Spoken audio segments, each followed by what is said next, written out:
Hey everybody, welcome back to Movie Mayhem. It's been a while, but joining me today, my co-host Chase Morgan Hulett. Chase, how are you doing? I'm good. How are you, Donnie? Not too bad. It's been quite the hiatus, and if everything looks a little bit weird in the background, that's because we're going through some remodeling, and I'm hopefully moving out of here in just a little bit, so then we could do some more podcasts and have some more fun. But up until then, we have some films to review. We're going to start off with one, maybe do a second one on a separate podcast, maybe audio only. Who knows what we want to do with Spotify and YouTube here.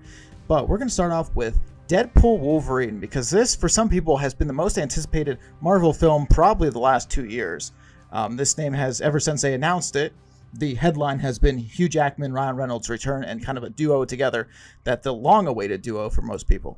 So Chase, before we actually do this, we're going to roll the clips to our introduction of when we actually started going to the movies, to Deadpool Wolverine, because we both did a separate take in which we saw it separately, but we both videotaped ourselves going into the theater, talking about doing the quick reviews. So we're going to cut to that, and we'll be back afterwards to talk about it. Hello, my name is Chase Morgan Hulett, co-host for the podcast Movie Mayhem. And for this episode, we are doing a reaction video for the film Deadpool vs. Wolverine. Since Donnie and I are not in the same state, we decided to do it this way. So we're going to actually go watch this film separately, but together. And then we're going to go back into the studio and give our reviews. So make sure you stay tuned in this episode for our review. So I'm going to get out of this hot truck and go into the theater. And Donnie, enjoy the movie. You know, I think you can tell what movie I'm about to go see because I got the mutton chops and I'm ready to go. Deadpool Wolverine coming right up. I'm very kind of nervous to see where this film goes. As a big Wolverine fan, if you guys have paid attention to the channel long enough, you know I got posters of the movie Logan, and to me that is still probably my number one. Avatar and Logan kind of go back and forth between my 1 and 2 of all time personally, but I'm a little bit nervous. Don't know what to expect. You know, Logan was such a great end to the Wolverine's character. I'm just hoping that, you know, this film isn't going to do any damage to that. This has not been one of my most anticipated films of the year. I did know it was coming. Like I said, being excited, yet nervous. I'm interested to see how Chase's review is going. I know that we're seeing this on different days. So, but yeah, catch you after. And Chase, it was interesting to see how we both reacted to it in like our own theaters, because your theater is completely different than mine. And I've been to your theater because we watched Kingdom of the Planet of the Apes there. So your theater is a lot better shape, by the way. Bear in mind the audience. Yeah, it's a Cinemark, so yeah. Yeah, I mean, the AMCs are good too. I'm not going to bash the AMCs, but Cinemark was actually really good. So Chase, we're going to do kind of a non-spoiler-ish, and then we'll transition to a spoiler. So for non-spoiler right now, Chase, I'm going to ask you, what was your first reaction walking out of the theater? And what's your first reaction here today about, was it a good film, was it a bad film? Well, just before I tell you, I got you the cup, the Cinemark cup. I'm honored. So funny story about that, because so we didn't have anything like that, but we saw the buckets. They had the Deadpool or the Wolverine, you know, the head up, you know, you fill it with popcorn, but it was only on display because they had sold out the day before I went. So I do not have a Wolverine bucket, so I'm kind of upset, but that makes up for it. The funny thing is, you have AMC and I have Cinemark, and that's two different theaters, of course, and they sell two different. So my theater did not have that bucket, but it had the one that like folds down and it's like a frontal face of Wolverine. I almost got that for you, but I assumed you would probably get one there. But I did get you a cup. Well, I didn't drink out of it, but I watched it. So this is yours when you come for my wedding. I'm very honored. Back to the review. I thought it was really funny. I gave it a 9 out of 10 because I liked it better than the other two Deadpool films. I don't know if everyone knows, I'm not too big on the second Deadpool. To me, it just seemed like, it's hard to explain, but Ryan Reynolds was made to play Deadpool. But now that he's played Deadpool, that's all he is in his movies. Like every movie I watch of his, he's just the same character. And I hate when actors do that. I mean, he's making money with it. He's really good at it. That's great. But I like actors that kind of dive into different roles and like really, you know, they really explore the big world of acting and how you could play different characters and what you can do with it. So, but Ryan Reynolds, I feel like doesn't do that now. But with that as said, I really liked it. I thought it was funny. It was different than I thought it would be, but also I didn't really think of what it would be. I didn't really have an idea of how it was going to flow and whatnot, because it's different than the other two. You kind of dive into a new world, the Void, and that's not spoiling anything. And it's a different. You're not on Earth really. You're in a whole different Mad Max feel type experience, and I thought that was really cool how they did that. It was, you brought both characters' traumas back. You obviously brought Logan back, but it's not the Logan. It's a different version, and that's also not spoiling it. But it was kind of interesting to see Hugh Jackman play Logan again, but in a different way. This was more, in my opinion, a depressed Logan. Like the other Logans in the past have just been like, I don't know how to explain it. I guess the more, independent hero type. Like, I don't want to call him anti-hero because he always did the right thing, but he never wanted his name on the murky lights, as you could say. He always wanted to just kind of be like, no, I'm not a hero. But then he does the right thing. This one, he was just a alcoholic and hated his life and himself and what he did. And I mean, that kind of reflects on the old Logan, but it's a different take. But overall, I thought it was really good. I think it's funnier than the other ones. Like, I saw it twice in theaters, and the first time, like, the whole theater was in tears. And the second time, not as many people laughed, but it might have been people have already seen it. And also, my last bit, I'm so glad I saw it literally the day it came out, because TikTok, Instagram Reels spoiled the entire film. Like, the whole next day when I was just scrolling, I do my 10-minute scrolling on whatever. I don't want to sit and scroll for 30 minutes, so I do 10 minutes. And that's all it was. And it was all the spoilers. And I was like, gosh, I'm glad I saw this not knowing anything about it rather than knowing about it. Because the movie Logan got spoiled for me. So I didn't get the experience like, oh my gosh, Logan died. Because, spoiler alert, I guess. But I didn't get to experience that, and that really bothered me. So I'm kind of glad I got to go into this one kind of blinded. Yeah, social media is always the worst as far as if you're trying to like hype up the anticipation for a film. I saw it the day after it came out, so I didn't see it that Thursday night, but I stay off the internet Thursday, leading into Friday, saw it Friday night. And one of the things that I saw on my social medias was not necessarily spoilers, but it was the opening dance, the NSYNC song that you will experience. And I don't think that's spoilerish at all. No matter when you see that scene, you're gonna love it, because the opening to this film was absolutely incredible. It's the best opening that the Deadpool movies have had by far. You're going to see the blood and gore and a whole bunch of different situations set up. One thing I want to say is, to get this off the bat early, we'll talk about it as we move on through the podcast. I'm glad how they honored the movie Logan, because that was my biggest concern heading into this film. As a huge Wolverine fan, and everybody that has watched this channel for years knows I love the Wolverine, and I thought Logan was a 10 out of 10 solid film. It was a cinematic, a brilliant experience, not only to see in the theater, but also I have the noir version, so I could go back and watch it black and white. It's just as good. This was, to me, Chase, I know that you gave it a 9 out of 10. I'm still going to give this a 10 out of 10. I thought about the 9 out of 10. I thought about the 10 out of 10. I enjoyed it so much. I just got back from my third showing today. And it was with all different people. It's amazing. I never just go by myself. It's always like, hey, I'm going to take this person. Like, I took the girlfriend first night. Then it's like, oh, I took my buddy Max. Oh, I took my buddy Mike, and it goes on down the line. It's like, I got to show everybody this film. But it's a weird, because I want to put it at a 9 out of 10 with you, but I decided on a 10 out of 10. It's a different 10 out of 10 than Logan. Like, if you're going to give things 10 out of 10s, it's almost like this is a 10 out of 10 comic book comedy film. The 10 out of 10 Logan is a cinematic Western style, everything that you want about cinema, in which it could have won an Academy Award for. Yeah. So these are completely two separate films. Love them both. I thought the honoring of Old Man Logan was awesome. And you'll see that and if you have any questions of like, okay, when are they going to wait to honor the film? Or like, if you're kind of like me that we're like, I don't know if I want to see it, right off the bat, they show the respect for the film Logan. Like, you didn't have to wait long for that to actually kick in. No, it started right away. In fact, before you watch this movie, you should watch Logan and Deadpool 2. Those are the two movies you probably should watch, because those are the two that I think will help you understand what's going on with like his real life back on Earth, and then Logan and his whole situation. So that would be my opinion. And one of the things too, Chase, and this is where I'm going to feel like I'm going to get emotional during this podcast. So, never in my mind did I think that I'd walk out of the Deadpool Wolverine film with like shedding a tear. Now, laughing is one thing, but like as far as emotional level, Logan, it was my 21st birthday. I clearly did lose at the end because I was like, this is a beloved character to me. You know what got me though? And everybody's like, how in the world are you like shedding a tear over this? At the end, guys, when the credits start to roll, they do a great montage of all the former Fox properties.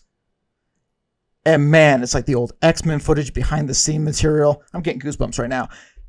Chase, you ever have like one of those moments where like, that was your childhood?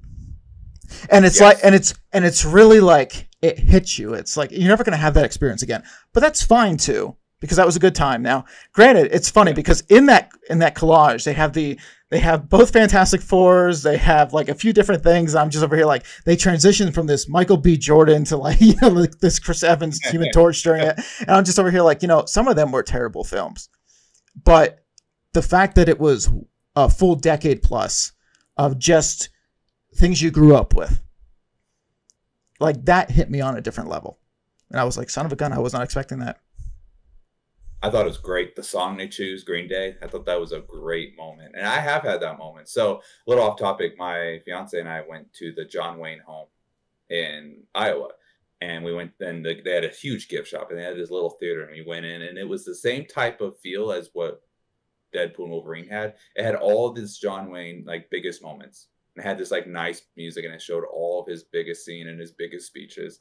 And I definitely shed a tear walking out of that theater. In fact, I was so mad because I don't like crying in front of people. I was so upset. I was angry with myself. My fiance's like, it's okay. And I was like, that was like my childhood. So I completely understand when someone's like, why'd you cry at John Wayne? I was like, because I grew up with John Wayne, just like you grew up with the X-Men. I also grew up with the X-Men. So I remember seeing X-Men The Last Stand in theaters and just being so pumped. So I thought that was a really cool thing to do. They kind of stepped away from the comedy and kind of brought back, which I want to ask you a question about that. Do you think they're going to make another Deadpool? Because the way that was played at the end made it seem like that was a farewell. What do you think? So the way that this movie's set up, and before I say this, I'm going to switch to spoilers now. So if you're watching this at the bottom of the screen, or if you're listening to this on Spotify, you've been warned. Please exit, go watch the film, come back. We would love to see your support in the second half of this episode. But you've been warned. So now we're going to talk about the timeline. So because it all depends on what they want to do. The sacred timeline, they are no longer a part of. He chose not to go that route in this film. So yeah. I would say if they ended up in the sacred timeline, he would be in the MCU making more films. It feels like this is the end. And I think I said this too in my exit review that you'll get a chance to watch coming up here if you want to. I think I made the case to Hugh Jackman, like, listen, Logan was brilliant. This was brilliant. Please don't ever play Wolverine again. Like, end it, please. Like, just encapsulate this all beautifully. So I don't think we'll see the Wolverine again as far as Hugh Jackman. There was an interesting, this is kind of like the Doctor Strange Multiverse of Madness where you had all like the fan like speculation. They had Henry Cavill come in to play the Wolverine. He's one person he's one person I wouldn't care if he took over the mantle, but we'll see. I feel like you just need to let it rest for a little bit before you bring more people on. But getting back to the original question, it feels like the end of this is a good one that Ryan Reynolds and Hugh Jackman are like, hey, we made the film together that Ryan's been pushing for like 2-3 years now. I think it's a good ending. Chase, do you agree with me or don't you agree with me? I do agree. For the Deadpool side, I think it's a good kind of ending for Deadpool. Wolverine, I agree. The only movie that I would actually be really hyped for is Wolverine versus Hulk. That would be the only movie that I'd be like, okay, because there's that quick cameo of the Hulk, like in the blade, the knives, the forks, as Deadpool calls it. And I was like, that would be so cool. And the outfit looked cool, and I was like, okay, so. Yeah, I read the comic book when I was a kid, so that would be one that I would actually be like, all right, I'm okay with that. But But these big companies, especially Disney, are going to, they're going to milk this dry. He made the joke like Disney's going to make you do it till you're 90. And I'm afraid that's a very true joke, because they made so much money off this movie already. They're going to milk this. They're going to do more and more. And I mean, you can't blame the studios for doing that, because if you come out with a product and you make a lot of money, they're just going to make more products to make more money. But with fans, sometimes they just want to see a good ending. And I thought Logan was the perfect ending. That guy's gone through so much, and out of all those years, I think it was like 20 years, I would say, it was time for him to hang the hat. And I thought that was a really cool way of just ending it, because his last line was like, oh, so this is how it feels. And then he dies, which it is emotional. It really is. So I would say that I would like to see it end. I thought this was a pretty good movie for that. I think it was a really anticipated movie. But I'm curious. I don't know. This movie's introducing something. Like, if you watch it, every time, I've seen it twice. I saw it by myself, and then I saw it with Cole. And the second time, I've noticed some things in the void that I thought that could probably come back. There was a lot of references in that void, like the old Thor helmet, old Captain America shield, like they were right next to each other, and then all the old alien ships from like the first Avengers and whatnot. And so I know I'm rambling right now, just trying to think of the list I had in my mind, but I do hope that it is over, but I'm afraid that it's not going to be. But I think that what could come out of it would be good. I think this is the first time in a Marvel Cinematic Universe film that we saw the TVA. I don't believe that they appeared in any of the other ones. Now, they appeared in the TV show Loki. I think this, now they could have capitalized a little bit better. It's almost like they played this like, oh, everybody knew what this was. But if you're a casual Marvel fan that you're not watching the shows, you don't know what the TVA is. They could have did a little bit better explaining what the TVA was. But I thought if you were jumping in, you're like, oh, this is a cool introduction to like this time, space, keeping of the timelines type thing. So I thought they did kind of a good job showing it to the audience for the first time, like this brand new audience. Like I said, I wish that they would have capitalized maybe a little bit on it. Like maybe did a run through like explaining certain things. Well, Deadpool mentioned Loki season 1, episode 5, like when they were in the cage on the way. They made that joke, so I thought that was funny. Breaking the fourth wall. This film was full of good lines, and also not only that, but credit to Disney, credit to Feige, credit to whoever actually approved of this film, because the awareness that they had to tell fans like, hey, we admit we messed up some of the stuff past Endgame. Because some of these jokes, you think like the old regime. Well, let me put it this way. If this was a Star Wars film with a Star Wars character, Kathleen Kennedy would never greenlight any of those mistakes. I'm going to be flat out and say that. So credit to Kevin Feige for at least allowing this. But I honestly think most of that stuff made this film. The fact that there's self-awareness inside Marvel. And we saw that through Comic-Con now, because as soon as this film, and I don't think it's a coincidence that this film comes out, and then you have the big announcements of the Russo brothers come back at Comic-Con. You have the kind of questionable decision to bring back Robert Downey Jr., but we can talk about that on another podcast or later on in this one. But this film's kind of setting the stage as maybe a revamp, maybe a better path forward even. Maybe that's what you're kind of seeing, Chase, where it's not about the characters, it's just about a better path forward. Some people are saying that, again, Deadpool claimed he was Marvel Jesus in this one. A lot of people are claiming that this is the film that's going to save Marvel going forward because it's been so disastrous. I'm not going to claim that one film is going to change this whole franchise back around. I need to see what they're going to do with the films they have planned in the future, including getting through what might be a god-awful Captain America. What is it? The Captain America Brave New World, I think it's called. Yeah. That trailer was cool, though. It's cool, but that production, Chase. We were going to play the over-under game, so we're going to say that for another episode. But if you had to guess, what is that production budget right now at Brave New World? Take a guess how much they spent on it. Probably $200 million, I would say, maybe more. All right, so let me just say this. Indiana Jones, the failure that was the Dial of Destiny. We both agree on that. That was the highest film that they had for a budget, and that was about like 350 because they kept reshooting. Like, that was bad. Okay, they clearly lost money. This is estimated to be over $400 million spent on this film.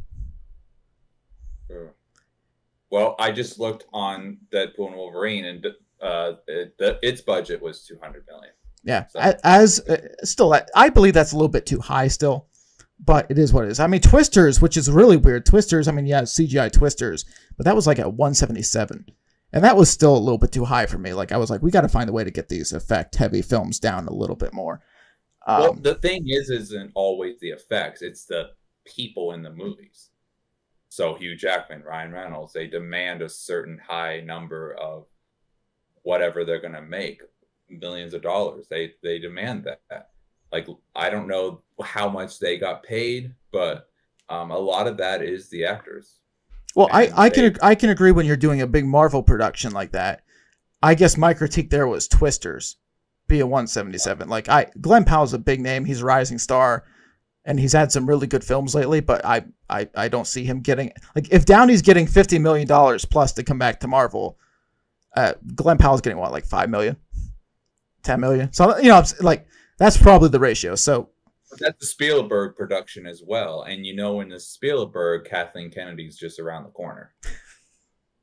It's true. Don't say that. It's true. It is true. It is true. But call a spade a spade. And then this was going to be another topic for over under. So actually, let's play a little bit of a game here. We're going to branch off. We're going to come back. So, B, I just gave you Brave New World. You mentioned Deadpool Wolverine. Where do you think Oppenheimer sat with their budget? Do you think it's 177 plus or 177 below? Are you going over? It was like 165. I thought it was like 165 million. It was between only that and 180. You're going under, and you are correct, but it was only 100 million. Oh, and there were some big names in Oppenheimer. Like, there was actually some big names, and like, it's kind of surprising that they kept that to $100 million budget. Anyways, getting back to the whole topic of the MCU, I do agree with you, Chase, that this film sets something up, but I think it's more so trying to course correct towards the future Marvel. Yeah, and you know, I would say that I think that the Marvel can switch its sales on one film. I think Iron Man did that. Is watch Marvel movies before Iron Man, and then watch Iron Man.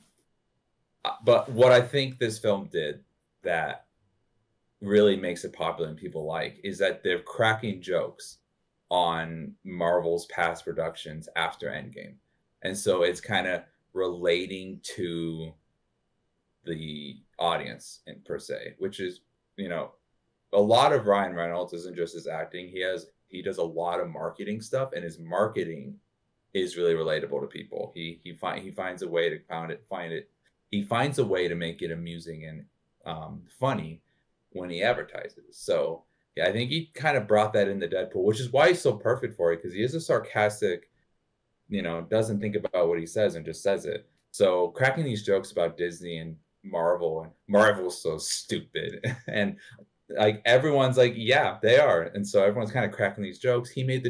We brought it up already, but the Loki season 1, season 5, like, that's a joke saying we have to watch like all these episodes and all that, and just to catch up on like this movie and whatnot. And so I think they relate to that, and I think that's what really made this movie really good, is that they did that, and it brought back something that, you know, both these characters are good at what they've done, what they do. They've done it before, and there's a lot of, you know, childhood memories. Like, you love Logan. I grew up watching the X-Men movies as well, so it's kind of cool to see that come back.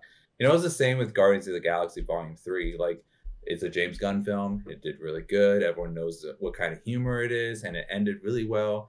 And people like a good ending. People like things to end. People like watching stuff that kind of brings them back. You know, nostalgia is a great selling point when it comes to these kind of movies. Any nerdy kind of movie, if you bring like a nostalgic thing into it, it helps sells it. So that's why I think they did a good job.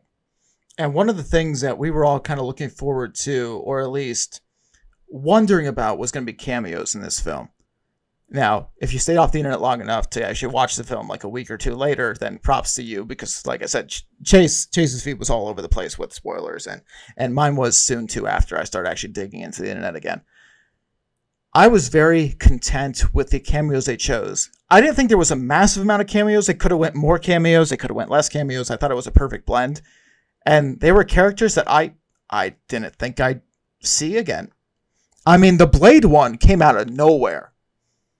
Like that was something. Like the theater lit up when when Wesley Snipes took the screen. Like it was crazy. Yeah, he's like, I don't like you. You never did, and that's so funny. And he has the best line too. I think the best line, like there's a lot of good laughing jokes, but in all seriousness, the best line was Blade when he's like, there is only one Blade, and there will ever only be one Blade. I thought that was funny. I thought that was one of the best lines. Looked at the camera like, well, we know how well it's gone since they've recasted Blade, and they haven't got that film into production, so there probably only will be one Blade. Honestly, they teased it at the end of Eternals. They did. So it's like, but they haven't done that with Logan yet, Wolverine. No, I mean the closest we got was the Henry Cavill, but the Henry Cavill one was cool. But what was really fascinating for comic book fans that know the character of the Wolverine, Hugh Jackman does not fit the character Wolverine as far as height appearance, but the first world he visits, like the first timeline, is a short Wolverine. And that was great because it's comic book accurate. And I love it. Yeah. All the moments in this film were pretty funny. I think I'm going to ask, what's your favorite scene? I'll tell you my favorite scene is the van, when they fight in the van. That is, I think it's the Honda Odyssey. That's such a good scene. Plays The Greatest Showman for a second, then it goes to Grease, and then they're fighting and whatnot. I just thought that was a really funny scene. That's like probably my favorite scene out of the movie. Wow, on the spot favorite scene. I don't know if I just literally got back from watching it. You think I'd have you think I'd have that favorite scene? I don't know if I view it as favorite scene. Boy, this is tough. I don't know how you... I love how you just came off with that one off the top of your head. Like, you're just like, this is it. Honestly, I did love the fight of the Deadpools. I loved and also hated the effect of the hand going through, like, the mind, like, Cassandra, how she was able to go through. Like, that effect was cool, but it also freaked me out. Yeah, that's pretty rough, especially over the eyeball. Like the eye kind of popped out for a second. Yeah. I mean, there was moments. Let me put it this way: there was moments I was looking forward to on the second and third showing. I was looking forward to the opening, the introduction, because I was like, okay, you got the NSYNC song. You have the dance moves. You also have the fighting and the blood and the gore. I look forward to that one. I looked forward to seeing all the cameos. I looked forward to the Sabretooth fight, which I thought they were going to go a little bit more in depth on. As somebody like that to me, like, I love that it was a cameo. I'm kind of shocked that it was that short of a cameo. Like that was a little bit unfulfilling, but it was cool fandom there. So I look forward to that. And my favorite, boy, this is a tough one, Chase. I think you named some favorites. You don't have to have a favorite scene. I just always always think of a scene I really like in the movies.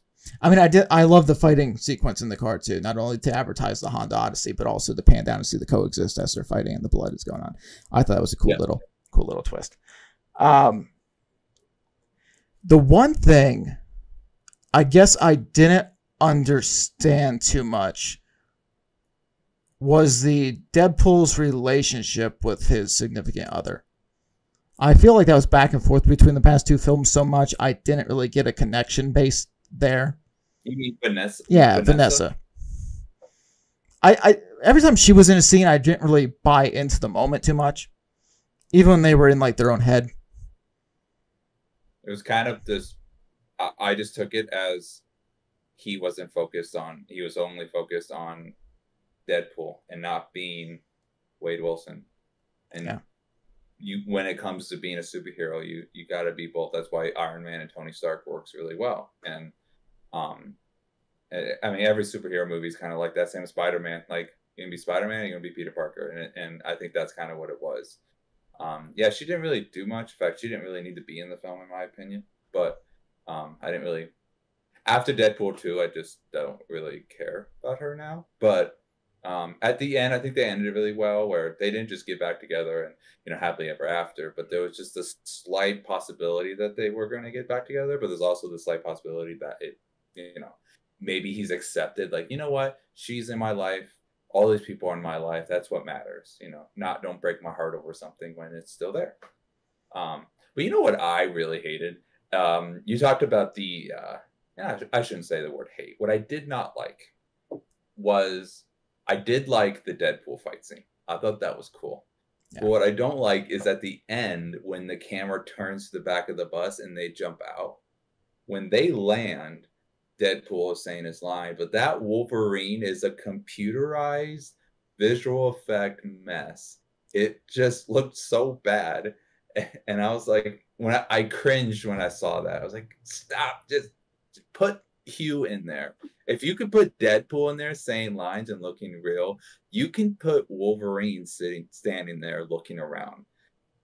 That's where the 200 million went. Right there. It was awful. Oh my gosh. That's my one dislike of the film, is that I've seen it twice and I cringe every single time. I'm glad we're going back to that scene too, because I should mention, as a big Wolverine fan, the theater and the comic book nerds in the audience, because when you go to watch that first weekend, you're typically filled with like the nerdum. Like that's typically it. The casual ones come a little bit later with like the nerds, but like you get more casual as time goes on. Yeah. That final fight sequence when Hugh Jackman starts going over the head to pull over something, you're like, no way. And then he pulls up the hood. And that's the first time that it's like seen. And that is absolutely incredible. Now, I showed this on my video review, Chase. And I don't typically buy new stuff, which first of all, I'm going to show this to everybody. I found a Funko Pop the other day. I did find a comic book store, by the way. So I did. So there's one. It's still like 40 minutes away, but I found one. So there's a Funko Pop of the Human Torch, which, spoiler, because he's also in this, in case you don't know, but it's Captain America. And they think he's Captain America, but what a great callback, because the whole time I should have realized they were doing 21st Century Fox. And then I was like, oh, it should have been easy to tell. But you're so caught up in the moment, you're just like, oh, it's Cap. Did you think it was Cap? Really quick? I did. I was somebody that was like, you know, as soon as it happened, I was like, oh, this is cool. I was like, and it also made sense. I don't know why I thought it was Cap. I did think it was Cap, though. I'm assuming. I'm assuming you knew. I knew, and it's not because I was spoiled. I just, for some reason, you put two and two. You put two and two together. Yeah, I was like, they gotta be. And I should have been smarter than that, but I bought into the whole it was Cap. Which, when I saw the reveal, I kind of knew his voice up there. Like, Chris Evans has a distinct voice, and like I just heard him up there, like before he jumps down and does superhero landing. I was like, okay, it's Captain America. Maybe it's a different like version. It would have been cool if it was Zombie Cap, even though it has nothing to do with the plot. But yeah. You know, I knew it was Chris Evans, but my mind just didn't click two and two together with 20th Century Fox properties. But it happens. So I don't typically buy new things, Chase, but I found these two. It is the Deadpool Wolverine comics. They're newer, so mind you, they're probably not nearly as good nor canon, but he's got the original mask and everything. So. Yeah, but in 40 years, those are going to be just mints. So make sure you keep them in a nice, tight space. The only thing I bought was your cup, which is cool. I don't know if you actually saw it. That is cool. I'm looking at the monitor too. I'm not looking away from you, Chase, just in case the audience is wondering. My monitor's over here, so I'm looking at the cup. Oh, you're good. No, yeah. They had a couple of them, but the other one looked cheesy to me. Mm-hmm. This one actually looked somewhat decent, and this was more expensive than my ticket. So, well, I appreciate you spending money on me like that. That's awesome. Look at that. Yeah, I just wish I would have been able to get my hands on Popcorn Bucket, but they said they sold out the first night and it was like the third showing, which I can believe it. And our AMC here isn't like they're not really prepped for big crowds that come in at a time, so I didn't expect them to have a lot. I am kind of disappointed that they didn't have movie posters for it at least. Sometimes AMC puts out like all the free posters like on the stands and stuff like that you can get. I was hoping for that, but it's no prevail. They didn't have it for mine either. They had a huge stack of A Quiet Place Day 1 posters that no one was taking. But next time you go in, just take them for me, okay? I'll take them. Well, if I see a Wolverine bucket, I'll get you one. How about that? Okay, I appreciate it. Because I went and they were low. They were few, but they weren't out. So mine had the Logan, like the Wolverine helmet, and then it had Deadpool on top of a car. That's cool. And then they had there's a regular bucket, which I thought that was cool. I almost got you that, but I haven't been eating movie theater popcorn lately because it doesn't taste as good as it once was. It tastes like bagged popcorn to me. Movie theater popcorn used to be like essential. It used to just be beautiful, and now it doesn't taste that good. Maybe I'm being a cranky old guy, but that's what I don't think. But they did have Borderlands Borderlands popcorn buckets that looked really cool, and if they had a cup that looked like the bucket, I would have gotten that cup. It was pretty cool. But, so are they already selling them, or are they holding them for when Borderlands comes out this weekend or next weekend? Next weekend. I found this out because I went to the movies at the perfect time. So I went to see Twisters, and they had all the Deadpool Wolverine out. So for everyone watching, if you want a specific popcorn bucket, just go like a few days before the movie comes out. You will get your bucket. I found that out. There's a popcorn bucket I want. It's for the Alien movie that's coming out. It's the big alien head. I don't know if it's Cinemark or AMC, but Donnie, if you see that bucket, grab it. Just grab it. I'll pay you back. I want that bucket so bad because the Alien movies are like one of my favorite movie series. I absolutely love those movies, even though there are like half of them are really bad. I love the Alien movies, so it's a huge bucket. It's huge, but but if you go just before, you'll get. They will be there at least.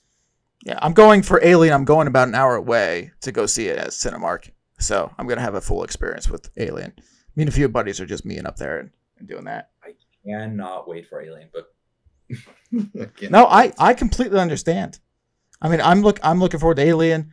I'm not really looking forward to Borderlands. Shauna's got a whole list of movies she wants to see, and like, you know, I'm half in, half out, but that's one she's not gonna go see because she's like, no. And I was like, oh, that's kind of sad. I'm looking at what's coming to theaters. I would also like to point out, Chase, you haven't said anything about the facial hair going on right now. I saved this specifically for you for the first podcast, and for anybody listening through audio, by the way, it's the old mutton chops from Wolverine. I actually posted an Instagram story on Instagram from 2017 when Logan came out, and I did see that. Yeah, so I was trying to call back, but you know what? It doesn't look so good on a fat face. It looked better on a skinny face.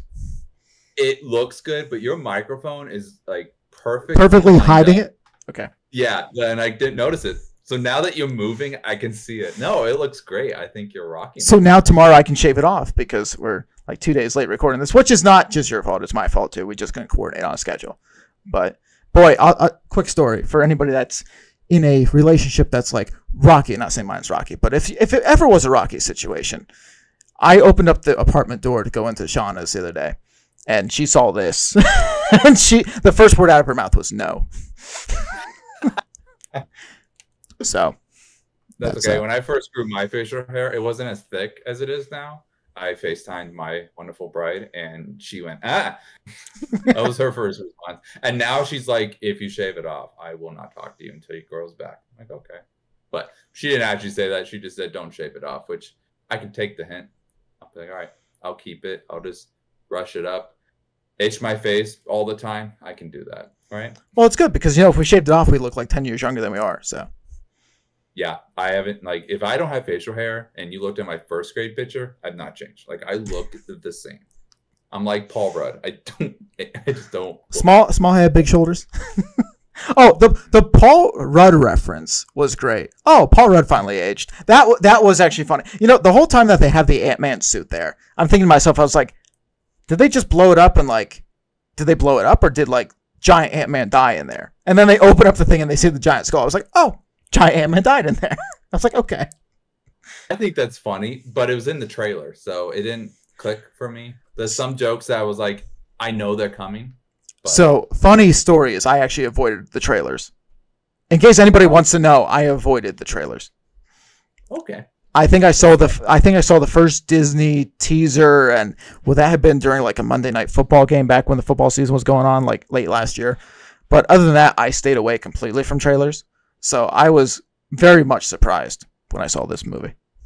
Okay. Yeah, I watched the trailer, so that I kind of spoiled myself from that. And the Marvel Jesus thing, which I don't really care for that joke. I don't think it's as funny as other people do. But nothing against anyone who thinks that's really funny. I just don't find it as funny. There's way better jokes in that film than what's on the trailer. Yeah, but trailers do ruin it. Like, I found the Gladiator 2 trailer. Good trailer. It was good until Kanye West started singing. I'm like, you just had to bring that in, didn't you? Which it matches, like the song, it matches the theme, but the Marvel Jesus trailer wasn't more so like Deadpool being nearly. I mean, he's being cocky. Don't get me wrong, but it wasn't more so like that. To me, it was like a recognition, like, oh, I'm here to save a terrible franchise the past 5 years. Like, I didn't view it as like Jesus, like the timelines. I felt it more like a cue of like, hey, I'm here because we're gonna make $1 billion when the Marvels, I should say, not Captain Marvel 2, the Marvels made like $300-400 million and lost money.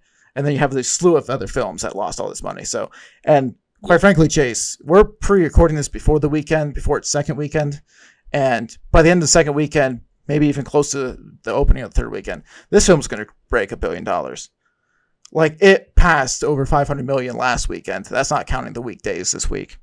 So, well, between the 26th and 28th, it has made 211. That should be domestic, yes. Yeah. So worldwide, it's made over 500 million, and this thing is going to hit $1 billion. I think it's probably one of the easiest $1 billion franchises, or like, you know, films since like Avatar, because we knew that Avatar was going to break $1 billion. There wasn't a doubt in that one. This one, I had a feeling it was going to break $1 billion. Things could have went terribly wrong. I'm like, everybody's praising this film, and it's good because you gave it a 9 out of 10. I gave it a 10 out of 10. But this could have easily been a Marvel bomb if they kind of incorporated the same things they've been doing in other Marvel films. Yeah, yeah. And I'm glad that they actually took that step back / forward, however, whatever direction you want to label that as. But they took a step and they made it right, and they course corrected a little bit for this one. I agree. Yeah, I think it's going to pass a lot. I was looking at what's coming to theaters. I was just looking at it really quick. What is it? Alien in 2 weeks, I think, is the next competitor, because Borderlands isn't going to take away the audience. I'm trying to think what else is coming up. I am excited for it. I think it's going to be funny. I played the game when I was a kid on Xbox 360 for a little bit, so it's kind of cool that coming out. It's kind of like a James Gunn type film, which is why I'm curious on what it'll be like. I was with my buddy Max today, and he was like, is this just Jumanji? I was like, well, it's almost the same characters. You got Kevin Hart in there. Yeah, yeah. But no, the Alien movie comes out August 16th. But also on August, I think it's 12th. You're not going to care about this, but I'm going to say it. They are re-releasing Coraline 3D in theaters. And my lovely woman loves that movie. And I used to not like that movie until I met her. And now I like it. I've even read the book. What did you? And it's actually a pretty good book. It's a pretty good book. I like the movie. That's what do you call it? Stop animation? Is that what you call it? Is it claymation? Did they use clay for that one, or is it okay? Is it? I don't know. I don't have a clue. I knew what it was until I started talking about it. Well, Nightmare Before Christmas is that claymation? I think so. Yes. Is it the same, or is that one more pixelated? Like, or I don't know. No, I think. But either way, they're coming out with it in 3D in theaters, and we already have tickets. We have like the best seats in the house, so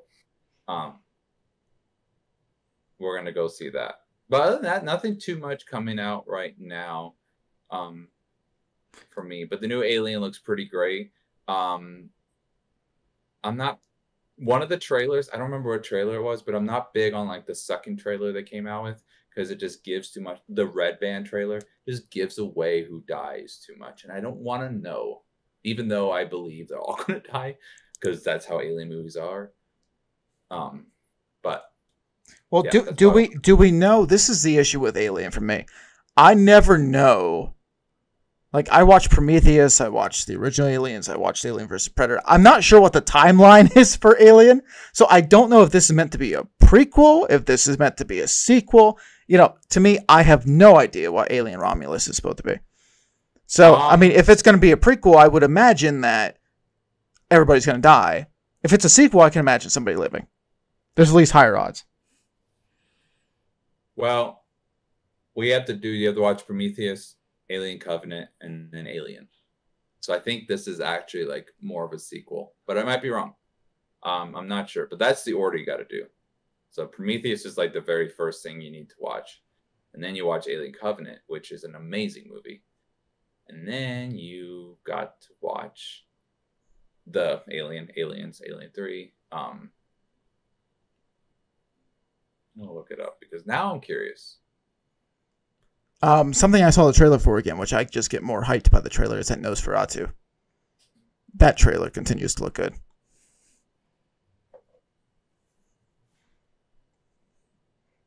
So according to just a random Google search, the original movie takes place in 2122, which means the new film is set in 2142, but still 37 years before the events of Aliens. So according to that, that would be between the original and the second. Okay. For some reason. Now, that's not written in stone. That's just a quick Google search. I don't know. For the audience, too, I'm going to do a quick actual review in very short words. So I saw the movie Trap Chase the other night. So Thursday night, the movie Trap came out, which is the M. Night Shyamalan film. If anybody has interest in seeing it, I would still see it. Personally, I liked the concepts in it. But you know what? M. Night Shyamalan's an interesting character. He has really good films, which are typically his older stuff, or he has really bad films. There's kind of no in-between. This is kind of an in-between, but leaning towards kind of slightly bad, I have to say. But like, it's still like it's still a good like 6, 5.5 out of 10. You know, like I'm like, okay, it has good concepts. I want to give him the benefit of the doubt, but my goodness, I'm going to say this because I know myself. Chase, you can write dialogue. Me, I try to keep dialogue out of my films because I'm not the best dialogue person. I just rely on action and like I'm honest with myself. M. Night Shyamalan, you would have, if you watch this film, the dialogue was so bad. So bad, Chase. It was cringy. It was, and me and Mike had this conversation on the way back home because I took Mike with me. And M. Night Shyamalan, I don't know how old he is. I know that his daughter starred in this film, which she was like the singer, so she would have had to have been in like her 20s, 30s. But he tried to write a father interacting with like his early teenage daughter, and it was just the cringiest thing to just write parent and child dialogue. And I'm not saying that people can't do that. I've heard a real thing in the Hollywood world and in the film industry in which it is hard to write for kids, especially the older you get away from writing, like especially the older you get out of the kid stage, it's hard to write. But boy, there were just some cringy moments. I'm just like, So dialogue really ruined this film, but the concepts were good. Yeah. I'm not big on M. Night Shyamalan. I think that he has great ideas and they sound good, but he can never deliver. Like his films never deliver. Yeah, like, I like the beginning of Signs and everything, but the ending, I don't care. Signs is the only film of his I'll actually somewhat tolerate. All of his other films, just like, they just don't deliver. Well, the Sixth Sense did deliver, so I'm not gonna bash the Sixth Sense. That was early on, but like I said, it's one of those weird things where like his earlier films were actually like good. His later films, though, I don't know what he needs. I don't know if he's like a Ridley Scott that just needs a revitalization of his career or something. Something's going to click. The more films he continues to do and the more opportunities, he's going to find his mojo again. But right now we're kind of in limbo with his films. Yeah, Sixth Sense, I'll agree with you. Signs was pretty decent. The Village, I don't mind The Village. But after that, it's like, my lord. It gets rough. I saw Long Legs. I'm going to do a quick Long Legs thing. Personally, I wouldn't go watch it again. I think that was a terrible film. I think I gave it a 3 out of 10. I would. So let me just explain to the audience my best interpretation of Long Legs. Did you ever watch The Witch? Just out of curiosity, Chase. Yes, I love The Witch. You like The Witch. Why do you like The Witch, Chase? Oh gosh. Just because hold on. I will explain it to you and possibly correct me if I'm wrong why you like it and which is why I like it. It's a slow burn with intense music and it kind of leads you, like gives you clues and builds you all the way up to the climax, which is the end, and then it kind of just cuts you off. Yeah, right. And I would add that it is cinematically beautiful. It is like the costume, everything outside of the story, just the filming aspects of it is just gorgeous. And I love Robert Eggers is my favorite director of this generation. I love him. Every movie he's coming out with Nosferatu, like we mentioned. Yeah, I agree. I love slow burn movies, though. They're so good. Well, this is a slow burn, Chase, but I feel like this will be too slow for you of a burn. I actually fell asleep in the theater for this film. I'm not going to lie. Shauna actually semi-enjoyed this film, but she didn't enjoy it to the extent either. She likes the slow burns, but it was really slow, and it never went anywhere. At least The Witch is just like, you were left on kind of a cliffhanger almost. At least you saw like the things around, like you realized what was going on there at the end. Yeah. Kind of like the Skeleton Key in a way, but Skeleton Key is a different kind of genre. Long Legs, however, it's like it set you up with this whole like you're following this person, and I don't know if she's meant to recapture her memories and like things start coming back to her. But I've seen amnesia films kind of done a little bit better, if that's kind of what it was. And it was really weird because the things that you start off in Act 1, no, it's how do I want to describe this? It became kind of a Pulp Fiction with a slow burn. You know how Pulp Fiction doesn't make any sense from Act 1, Act 2, Act 3, but somehow it kind of comes together? I love Pulp Fiction, so I'm going to say it makes sense. Well, maybe you're going to like Long Legs. I hear some people do. But it was Pulp Fiction with a, what do I want to say, with a mediocre witch movie. I'll have to watch it. I'm curious now because I like The Witch. I think The Witch is great. I'm not saying Long Legs is great and all. I hear it's terrifying. Is it terrifying? Oh, I wasn't scared at all. Long Legs was okay. I was bored and I fell asleep. I was not scared whatsoever. Well, there's one jump scare which I believe got Shauna and I think got somebody behind me because I believe I heard the loud screech from. You woke up.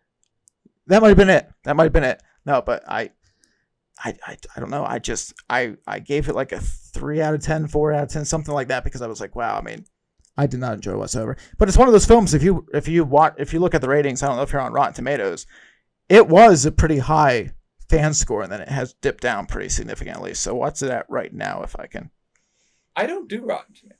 I've never ever based any film based on Rotten Tomatoes. I just do IMDb. Okay, what does have on IMDb? I'll look at the Rotten Tomatoes quick. IMDb, it says 7.2 out of 10. All right. What I like to do is I like to see the fan score. IMDb is pretty much like critic score. A little bit more. You don't really have like an overall rating, do you? No. IMDb is a fan. Oh, it is all fan? Yeah. So if you go to users reviews, there's 645 reviews for Long Legs, and on the app it's a little easier, but they'll show you a graph and like 1 through 10 is the rating, and they'll show you what is the most number rating for the film. That's why I like IMDb, is because it's all people like you and me. I mean, I go to the fan score automatically because it's almost one of those weird situations, Rotten Tomatoes, where like if the critics love it, the fans hate it, and if the fans love it, the critics hate it. Like it's always a juxtaposed situation. So critics have always kind of circled around like the 90% with Long Legs. It's at 86% right now. Audiences though, like it was funny to watch because the first weekend it came out, when you had like 1, 2, 20 reviews, it's up to over 5,000 reviews right now on the fan, and they give it a 56%. So I kind of agree with that. It started off in the 90s too, and over time it dipped down there. So, well, Deadpool and Wolverine is an 8.2 out of 10 on IMDb. That's interesting. Usually when you get 8 and above, it's a pretty good film. Usually. Good show, good film. I mean, I get that. And it's the same thing when you and me do the Golden Review show. Shout out to the Golden Review. So if you haven't watched any or listened to any of those episodes, please go listen to them on Spotify. Still alive. So, and we had the same situation. Like, how do you judge an old film to a current film? Especially in like this day and age. So like, I don't like always throwing out like 9, 10 out of 10s because I feel like, okay, well, like in your case, Gone with the Wind, 10 out of 10. Are the films being made right now a Gone with the Wind? No. But also like there's elements that make it better. too. So like, films are very hard to judge the more generations go on. They are, but I think you got to look at a film and how it impacted the industry. Yeah, which is why like that 8.2 out of 10, I was like, that's not bad for Deadpool Wolverine, because if they're judging all films equally across all spectrums, I'm like, okay, I'm cool with an 8.2. I'm curious now because you mentioned my movie. I'm going to look it up. What does IMDb say? IMDb says for Gone with the Wind, 8.2 out of 10. Wow, it gave it the same rating as Deadpool Wolverine. Yeah, I would have expected that to be a little bit higher. I would have been like 9.1 or... Casablanca is 8.5 out of 10. I disagree with that. But think about this for a second. Those movies been out for that long and they still hold that high rating. That's pretty cool. I mean, do you cut them off? Do you cut them off at a certain point in time? Like, do you really want somebody reviewing it? Like, now, granted, I guess that's what we do on the Golden Review. We review it like 20, 30, 50 years later. But do you want somebody typing in a review and like lowering the grade after like a whole generation's gone by? Like, I don't know if that's fair to films either, because like, I don't want to know if a film ages well over time per se. Because if you get a generation that just hates something, they're just going to downgrade it. I think that no matter what IMDb, Rotten Tomatoes says, these films have made an absolute amazing impact in the industry. So no matter if it's lower than Oppenheimer or whatever, it still has a big impact. And 20 years down the road, the films we're talking about right now are going to have a big impact. So like these films, I'm like Casablanca, Ben-Hur, It Happened One Night. Citizen Kane has 8.3 out of 10. You're not going to like Citizen Kane. I'll tell you that right now. You think The Witch is slow. You just wait. But Citizen Kane did an amazing thing in the industry for RKO back then. And it was like Orson Welles' first time filming, and he made this absolute fantastic film that has great writing, great flow. I can sit here and talk about it all night, but so no matter what these ratings say, it's the impact that is important. And Gone with the Wind, as much as when you see the wide shot and you see dummies laying as bodies, like clear mannequins laying, it's the impact that the film did that made it what it is today. So, I mean, think about if Hollywood came out with like the best scenes of all film history, what would they put in there? Like if they had 20 minutes to put the best shots, best moments in all history from the 1920s all the way to now, what movies would be involved in that? Which that sounds like an episode that we can have later. But I can tell you right now that the films I just mentioned, I guarantee you they're going to have at least a scene in there. They're going to say Citizen Kane, Rosebud. Why do you say Rosebud? That's the whole point of the movie. Just my opinion. Now, would it be a scene, or would it be like movies that have changed cinematic history? Like just show a clip of like the movies that have changed. Show a clip, I guess. Just be like, you know how they have like demo reels, like young independent filmmakers like us, they have like a demo reel and they show like the best shots from their films or what they do, kind of showcase what they do. My thinking was Hollywood, if they ever came out with it, like the most memorable moments, the things that really impacted film and changed how film was, what would it be? Godfather would be in there as well, because that is one of the best. That they have labeled Godfather as like the perfect film. That's hard to do. They've also said that with Citizen Kane. Like these are perfect films. And when they say perfect, they mean every aspect in filming, including the story, but also the filming, the camera angles, everything you can think of. That's how they include that in. Yeah. And when it gets to special effect age, I would imagine that 1977 they would have had a Star Wars clip for New Hope. Oh, yeah. Because that would change it. And I would argue and say they would also, which, again, I'm biased because it's one of my favorite films of all time, Avatar. I think 2009, they'd have a clip of 2009 Avatar. Oh, yeah. I'm trying to think, would you start throwing a Marvel movie in there? And if so, what Marvel movie? Would it just be like Endgame? Actually, I would throw Infinity War in there, personally, over Endgame. I would throw Iron Man. You think of it, Iron Man's the one that did phase 1 and switched it to this whole, you follow these movies and it's like this whole life, that you can watch, and it takes years. It's the thing with like Doctor Who. If you start watching Doctor Who now, you're going to be forever. But when you started with it and then you go all those decades with different doctors, like you end it, and it's beautiful. It's cool to have a film series and like a film create a world, and that's what Marvel did. And I thought that's something that is really cool, which is why it's so disappointing that after Endgame it just kind of fell apart, because they were really creating something that, think of it, 50 years down the road, out of all the Marvel movies, what are people really going to care about? What are they actually going to look at? They're going to look at Iron Man. They're going to look at Avengers. They're going to look at Captain America. Like, these things have an impact in how we do things and how film has changing. But now film, we have all this technology. This is the thing that bothers me about the industry. They have all this technology, and there are films that came out 20 years ago that match today's effects. Like, you watch a Marvel movie today, not Deadpool Wolverine, but like just the Marvels or something. You see the anime, you see like the visual effects. And then you watch Lord of the Rings that came out over 20 years ago, and their effects are just as good, even in fact better than movies that are coming out today. And that's a 20-year difference. We evolve so quickly when it comes to technology that you would think that we could do anything, but we still come out with this half-assed visual effects. Sorry for the language, it just kind of came out, but it's true. Like, we would just watch Lord of the Rings because our friend never seen it. We watched all 3 of them, and I was like, these still look like they could come out today. That's how good they look. And you know, I have a question too, and I understand, as there's been some questionable Marvel effects, some questionable movie effects recently, when you feel like, hey, we should have like the effects down pat, and it should be kind of less expensive and like still like in this ballpark of like, okay, films should be good. Like, we should have a higher standard, and it's never meeting it. Is it though the effects? Because I went into a deep dive on this the other day in my mind. Is it that the effects are not up to standards, that they're lacking, you know, that like movies looked better back then? Or, Chase, is it simply because we can tell just by watching the final product what was made by a fan and somebody that cared about the production compared to wasn't? Because we can watch Deadpool Wolverine.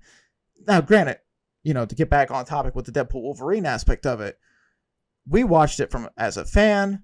We laughed. We loved that they picked on themselves. The company Marvel made it modern, and also, like, you know, we're genuine with the characters. And you could tell that, first of all, I trust Levy with any film. I've seen a lot of Levy's work as a director. I trust him no matter what. But, you know, with Ryan Reynolds, Hugh Jackman, and Levy there, you know you're going to get something that's made for the fans and it's going to respect characters. Meanwhile, you just mentioned Lord of the Rings. We just mentioned Marvel. Is it that the effects are bad, or is that the story's bad and the people working for them are more about the money and not so much about the character? Because I think having a director and cast that love the product makes it better. I don't know if it's on a psychological level. I don't know if it's actually a physical level, but I think maybe it's not so much the effects. I think more so it's actually like, you can tell. Maybe it's just like, you know how let me put it this way. You know how like we have kind of like these senses in society. Like, you can be around somebody and you'd be like, I kind of get a feeling this person's not so good. You know, or like you can sense something's off. I feel that's most of our stuff every time we walk into the movie theater anymore. Like, it's like, there's something about it I don't like it. I feel like we genuinely have that thing when it comes to Marvel and a few of these other products. Pretty much. I think it is a poor quality. It's being rushed to get it done, and they have to get it done at a certain time. You know, they have these release dates and all that. So I think that it's kind of a mix between the two. But yeah, I just think it's not as good as it used to be. But you do have movies out there that have good effects. Like, there were good effects in Deadpool Wolverine, except that bus scene when he jumped out. That bothers me till this day. It will always bother. It looks like a hologram. Well, Chase, now that we reviewed Deadpool Wolverine, we're coming up on one of our longest episodes here on Movie Mayhem. So what I'm going to do is let's save Twister and maybe the Robert Downey Jr. announcement for another episode. So, Chase, thank you for joining me again. Where can people find you at? Instagram at Chase Morgan Hulett. I also have True Light Pictures, same name, on Instagram as well. And Donnie and I also do Golden Review, which I've been meaning to make a post about why it hasn't continued. Life just got busy. That's just the Simple. And we made a movie together, so it was a lot of work, and it's still a lot of work, but hopefully Golden Review can kind of swing back and we can continue. So yeah. The real reason, audience, is he keeps winning awards, so he doesn't have time for you. That's why. Yeah, you get too big and all of a sudden you forget about the little guy, so don't forget about us, Chase. Okay, on your way that's what it is. Well, everybody, thank you for joining me. This has been the Shield of Hope Productions channel, Movie Mayhem, starring Chase Morgan Hulett and myself. We will be hopefully back, like I said, within next week or two to discuss Twisters and Robert Downey Jr. Don't hold us to it. I know I'm going through a lot of renovations right now and productions, but eventually when the studio gets up, it's going to look glorious. We can have maybe even some live streaming. Chase knows that maybe there's some video games going on down the line too about gameplay, so it's going to be fun. It's going to be exciting. So keep in touch, tune in. We got Shield of Hope Celebration coming up. I'm going to have some announcements on social media coming up this week on August 5th. So guys, check us out there. Thank you guys for watching. Have a great night.